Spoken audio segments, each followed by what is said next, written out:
Hello friend, SP education में आपका हार्दिक स्वागत है। आज की क्लास में हम लोग जर्नल के एमसीक्यू देखेंगे। ठीक है, जर्नल के एमसीक्यू देखेंगे। तो क्वेश्चन नंबर 1 में लिखा हुआ है कि रोजनामचा, जिसे रोजनामचा को हिंदी में बोलते हैं, जर्नल को हिंदी में बोलते हैं रोजनामचा, एक पुस्तक है। तो इंग्लिश में भी क्वेश्चन लिखे हुए हैं कि जर्नल इज ए बुक। तो जर्नल इज ए बुक पूछा गया है, कौन सी बुक है? तो जर्नल के बारे में पूछा गया है कि जर्नल एक बुक है।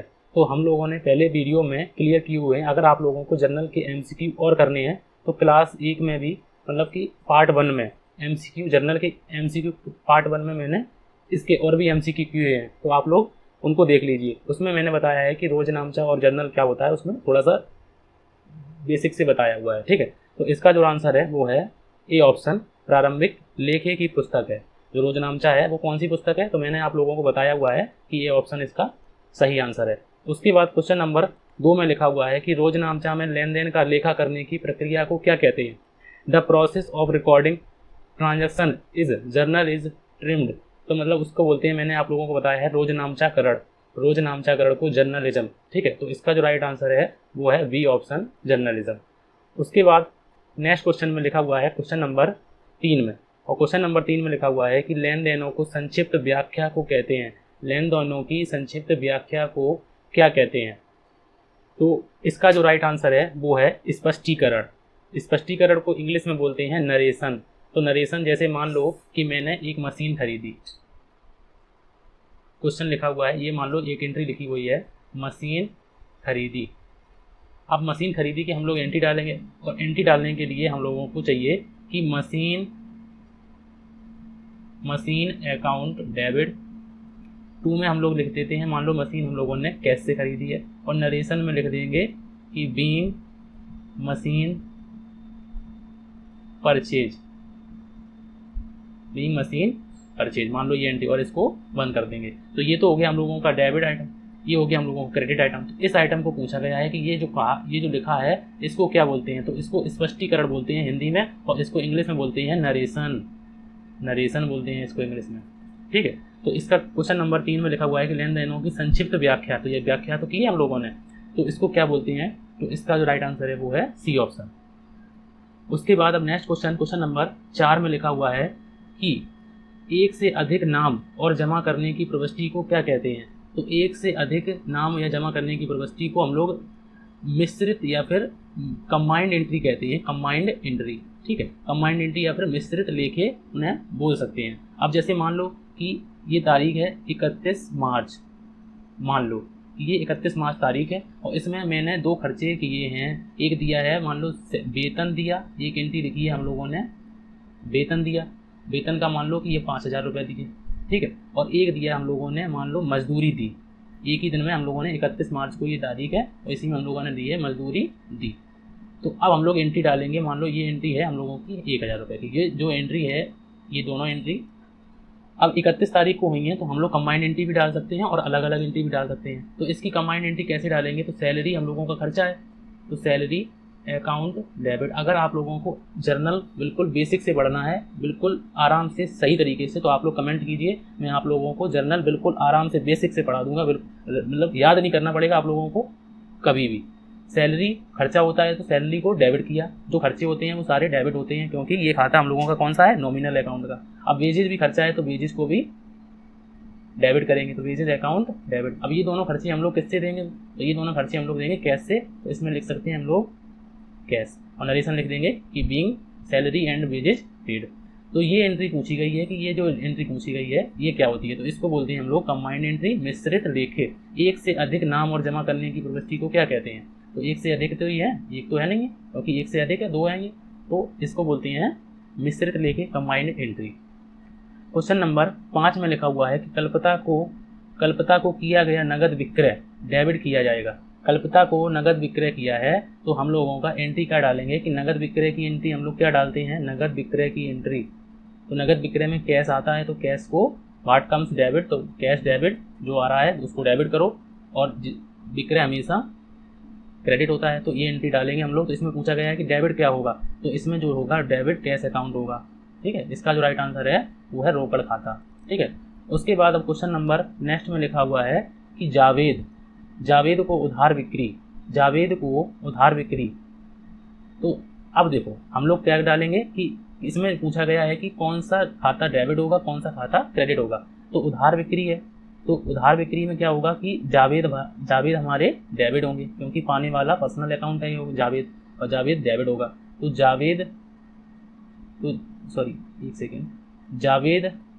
डेबिट और बिक्री को बोलते हैं सेल्स। तो ये जो हो जावेद डेबिट होंगे और सेल्स क्रेडिट होगा। अब इस खाते में देखें हम लोग डेबिट जावेद और क्रेडिट सेल्स, तो यही खाता हम लोगों का बिल्कुल सही है। क्वेश्चन नंबर 6 का ई ऑप्शन सही है, जावेद के नाम और विक्रय के जमा। तो इसे बोलते हैं, नाम को इंग्लिश में बोलें तो इंग्लिश में बोलते हैं डेबिट और जमा को बोलते हैं क्रेडिट। ठीक है। उसके बाद अब नेक्स्ट क्वेश्चन नंबर 7 में लिखा हुआ है कि दान के लिए दिया गया माल किस खाते के अंतर्गत आएगा। तो दान के लिए हम लोगों ने दान में कैश नहीं दिया है, पहली बात आप लोग याद रखिए कि दान में माल दिया है, और माल दिया है वो किस खाते के अंतर्गत आएगा, तो वो आएगा हम लोगों का क्रय खाते के अंतर्गत। अगर हमने किसी भी, जैसे मान लो कि माल दान में दिया, ठीक है, माल दान में दिया। अब जब दान में माल दिया है, जब पहले से हमने परचेज किया होगा तभी तो दान में दिया होगा, सीधी सी बात है। अगर माल में आग ही लग गई, मतलब माल अग्नि से नष्ट, तो भी हम लोगों का परचेज खाता होगा। माल नमूने के रूप में दिया, माल नमूने के रूप में दिया, तो भी हम लोगों का क्रय खाता। तो इसका जो राइट आंसर है वो है परचेज अकाउंट। ठीक है, बी ऑप्शन इसका सही आंसर होगा। क्वेश्चन नंबर 8 में लिखा हुआ है कि सामान्यतः पूंजी पर ब्याज को माना जाएगा। पूंजी पर ब्याज को सामान्यतः मैंने आप लोगों को बताया है कि जैसे मान लो कि मैंने बिजनेस शुरू किया, ये जो व्यक्ति है इसने मान लो कि बिजनेस शुरू किया, तो ये व्यक्ति अलग बात है और इसका बिजनेस अलग बात है। तो पूंजी पर ब्याज, पूंजी तो इसकी है, तो पूंजी पर ब्याज बिजनेस की है, तो पूंजी पर ब्याज हम लोगों के लिए एक तरीके से खर्चा माना जाता है, तो खर्चे को बोलते हैं एक्सपेंसेस। तो पूंजी पर ब्याज आप लोग याद रखिए कि पूंजी पर ब्याज, सॉरी एक सेकेंड, इसका जो राइट आंसर है वो है, एक सेकेंड, इसका जो राइट आंसर है वो है लाभ का विनियोजन। तो पूंजी पर लाभ को माना जाएगा लाभ पर विनियोजन। इंग्लिश में अभी हम लोग नेक्स्ट स्लाइड में देखेंगे कि इंग्लिश में इसको क्या बोलते हैं। ठीक है, तो इंग्लिश में हम लोग इसको बोलते हैं ऑन एपियरेशन ऑफ प्रॉफिट। ठीक है, तो हम लोग अब इसको अगला क्वेश्चन नंबर 9 को देखेंगे। अब क्वेश्चन नंबर 9 में लिखा हुआ है कि चोरी, आग आदि में होने वाली हानि किस खाते के अंतर्गत आएगी। मान लो कि चोरी हो गई, आग ही लग गई, मतलब आग ही लगना, चोरी होना, तो ये पूछा गया है कि जो हानि हुई है, लॉस हुआ है, वो किस खाते में आएगा। A loss assuring due to thief, fire and etc, तो वो किस खाते में आएगा, ये पूछा गया है हम लोगों से। तो आप लोगों को ये जो हानि होती है, हानि अगर मान लो लॉस है, और लॉस को आप लोग अगर देखा जाए तो एक तरीके से खर्चा है, सिंपल सी बात है, एक तरीके से खर्चा, लॉस हमेशा खर्चा होता है। और खर्चा मैंने आप लोगों को बताया है कौन से अकाउंट में आता है, तो वो आता है हम लोगों का नॉमिनल अकाउंट, और इसे बोलते हैं नाम मात्र का खाता या फिर अवास्तविक खाता। ठीक है, तो ये जो है वो नाम मात्र के खाता का है, तो इसे बोलते हैं नॉमिनल अकाउंट। ठीक है।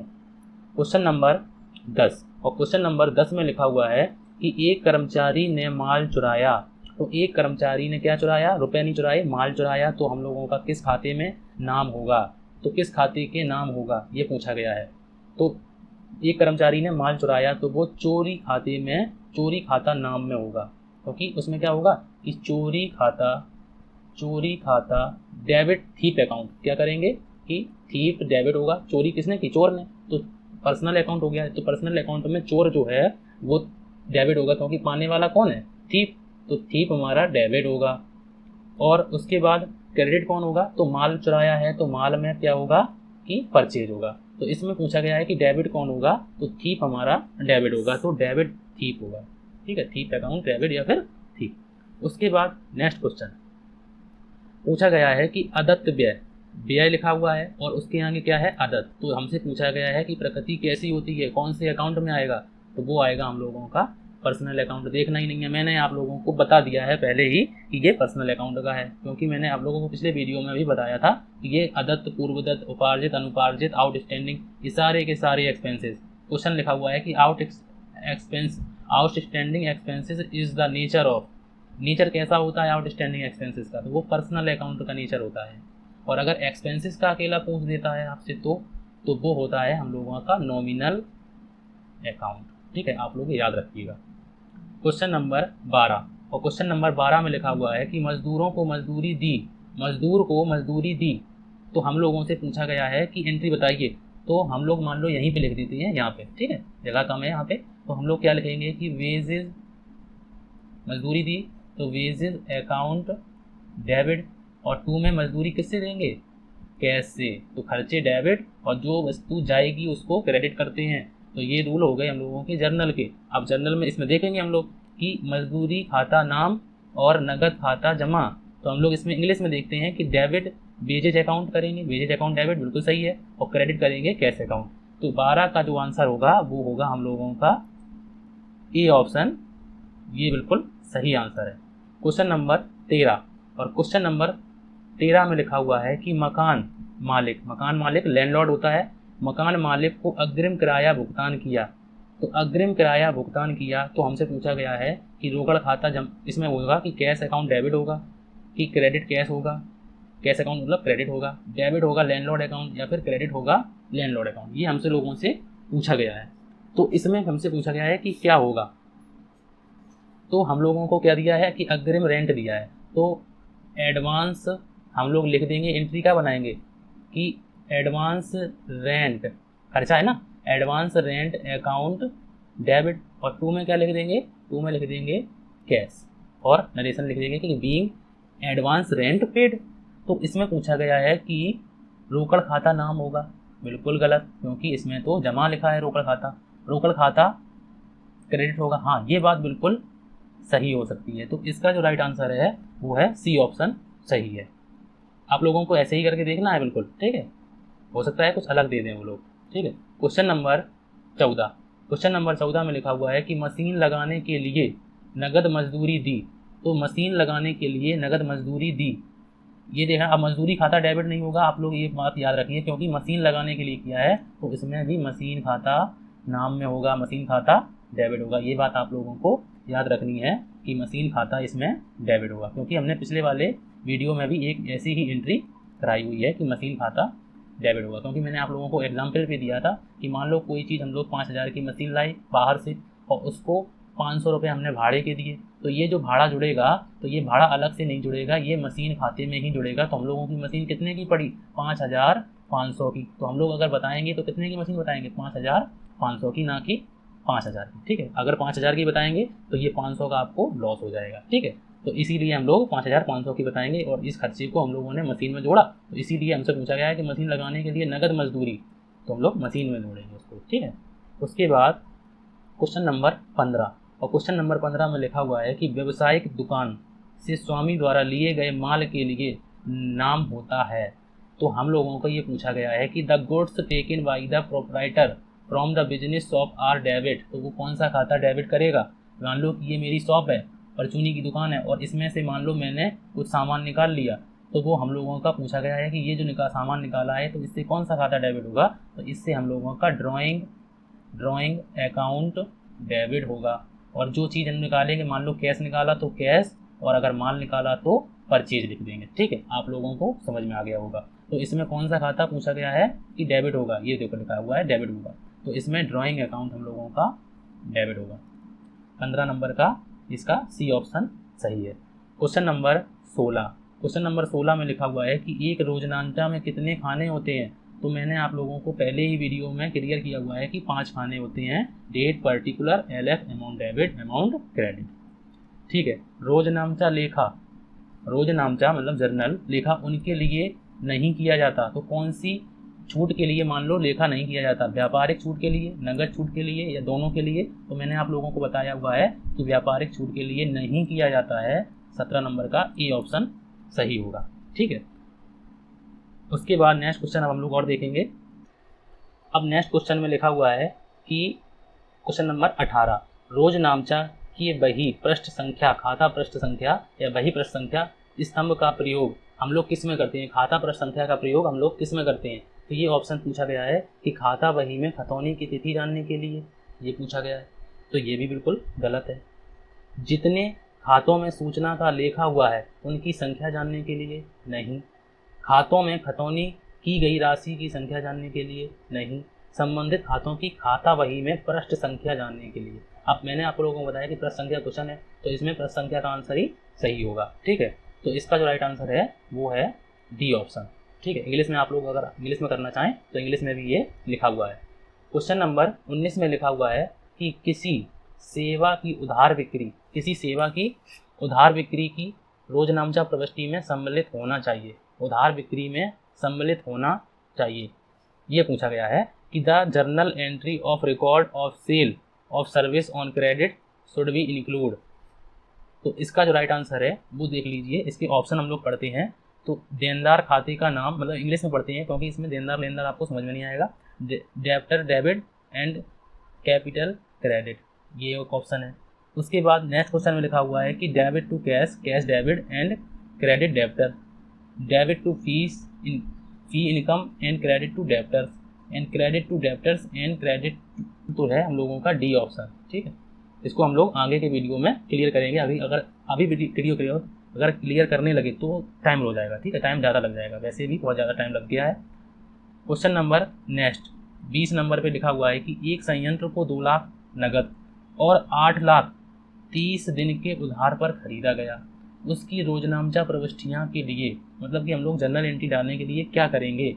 तो संयंत्र खाते को 2 लाख से नाम और रोकड़ को 2 लाख से जमा किया जाएगा। एक ऑप्शन ये पूछा गया 20वें नंबर में, एक ऑप्शन ए नंबर ये लिखा हुआ है। और बी नंबर में लिखा हुआ है कि संयंत्र खाते को 10 लाख से नाम किया जाएगा। अब देखो, मान लो हम लोगों ने मशीन खरीदी है, कोई मशीन खरीदी, मशीन को संयंत्र बोलते हैं, तो मशीन अकाउंट डेबिट। अब कुछ सामान हम लोगों ने कैश से खरीदा है, कुछ मशीन तो हमने कैश से खरीदी है और कुछ मशीन हम लोगों ने उधार से खरीदी है। तो उधार में क्या होगा कि उधार से खरीदी है तो क्रेडिटर्स को देना होगा। अब हम लोग देखो, क्रेडिटर्स को हम लोगों को कितना देना है, 8 लाख रुपए। ठीक है, और कैश में हम लोगों ने कितना दिया, 2 लाख रुपए। और मशीन कितने की है टोटल, तो वो है हम लोगों की 10 लाख रुपए की। तो एंट्री हम लोगों की ये बनी। तो हम लोगों से यही पूछा गया है कि डेबिट इक्विपमेंट फॉर 10 लाख, ठीक है, एंड क्रेडिट कैश 2 लाख, ठीक है, क्रेडिट कैश 2 लाख। और क्या लिखा हुआ है कि एंड क्रेडिटर्स 8 लाख। ठीक है, क्रेडिटर्स की जगह पे नाम भी आ सकता है, अगर किसी का नाम लिखा होता तो हम लोग उसमें क्रेडिटर्स की जगह पे नाम लिख देते। तो ये एंट्री इसका राइट आंसर है, बी ऑप्शन इसका सही आंसर है। क्वेश्चन नंबर 21 में लिखा हुआ है कि जब रोजनामचा में प्रविष्टियाँ की जाती हैं, तो पहला ऑप्शन है कि पहले परिसंपत्तियों को सूचीयन किया जाता है। पहला ऑप्शन है कि पहले संपत्तियों का सूचीयन किया जाता है। तो ये तो बात बिल्कुल गलत है, सूचीयन कुछ नहीं करते, हम लोग डायरेक्ट एंट्री डालते हैं। जिस खाते का नाम करना है उसको पहले लिखा जाता है। तो बिल्कुल सही बात है कि डेबिट हम लोग पहले लिखते हैं, उसके बाद क्रेडिट वाला लिखते हैं, उसके बाद नरेशन लिखते हैं। तो ये पूछा गया है, तो इसका जो राइट आंसर है, पूछा गया है कि सही बात क्या है, तो इसका जो राइट आंसर है वो है बी ऑप्शन सही बात है। Account to be debit listed first, पहले डेबिट करते हैं फर्स्ट में। उसके बाद अब नेक्स्ट क्वेश्चन में लिखा हुआ है कि क्वेश्चन नंबर 22, और ये आप लोगों का लास्ट क्वेश्चन है। इसके बाद के क्वेश्चन में अगले वीडियो में, नेक्स्ट वीडियो पार्ट 3 जर्नल का आएगा। ठीक है, पार्ट 3 जो है वो जर्नल का आएगा। आप लोग मेरे चैनल से जुड़ जाइए और कमेंट कीजिए कि अगर कोई दिक्कत आ रही है आप लोगों को। तो यदि सौदे का विश्लेषण और अभिलेखन उचित प्रकार से हुआ है, तो पहला है सौदे के अभिलेखन में केवल 2 खातों का प्रयोग होगा। सौदे के अभिलेखन में केवल एक खाते का प्रयोग होगा, एक खाते का शेष बढ़ेगा और एक खाते का घटेगा। 22 में का हम लोगों से क्वेश्चन पूछा है, और कुल नाम की गई राशि और कुल जमा की गई राशि के बराबर होगा। तो ये बिल्कुल सही बात है, क्योंकि हम लोगों का दोनों साइड जो डेबिट होता है और क्रेडिट होता है, दोनों साइड में टोटल बराबर आता है। तो इसका जो राइट आंसर है वो है डी ऑप्शन, इसका सही आंसर है। ठीक है, तो आशा करता हूँ आप लोगों को ये मेरे एमसीक्यू जो मैंने आप लोगों को क्रम वाइज समझाए हैं, आप लोगों को अच्छी तरीके से समझ में आ गए होंगे। तो आप लोग मेरे चैनल से जुड़ जाइए, जिससे आप लोगों को वीडियो के लिए जो नोटिफिकेशन है वो आप लोगों को सबसे पहले वीडियो मेरी पहुंच जाए। ठीक है, तो थैंक यू फॉर वॉचिंग, और आप लोग अपनी एग्जाम की अच्छी तरीके से तैयारी करते रहें। Good luck and thank you.